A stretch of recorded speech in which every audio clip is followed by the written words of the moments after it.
వచ్చేసాను. ఈ రోజు మనం చేసుకునే చట్నీ ఏంటంటే టొమాటో చట్నీ. మనం అందరి ఇళ్ళల్లో మామూలుగా చేసుకునే పచ్చడి. సో దీనికి కావాల్సింది ఏంటంటే ఫస్ట్ కళాయి పెట్టుకొని దాంట్లో కొంచెం ఆయిల్ వేసుకున్న తర్వాత పచ్చిమిర్చి టొమాటోలు వేసి మగ్గబెట్టుకోవాలి. మగ్గబెట్టుకున్న తర్వాత దాంట్లో కొంచెం చింతపండు వేసుకుని ఒక్క నిమిషం మగ్గించాలి. తర్వాత పచ్చిమిర్చిని మిక్సీ జార్లో తీసుకొని చింతపండు కొంచెం అలాగే క్రిస్టల్ సాల్ట్ అండి, పింక్ క్రిస్టల్ సాల్ట్ వేసుకోవాలి. ఇది చాలా మంచిది అన్నమాట హెల్త్కి.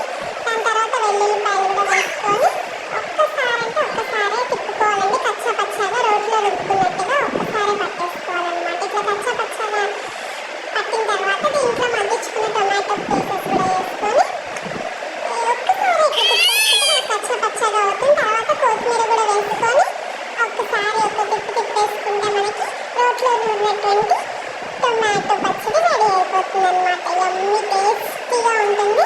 సబ్స్క్రైబ్ చేసుకోండి మా ఛానల్.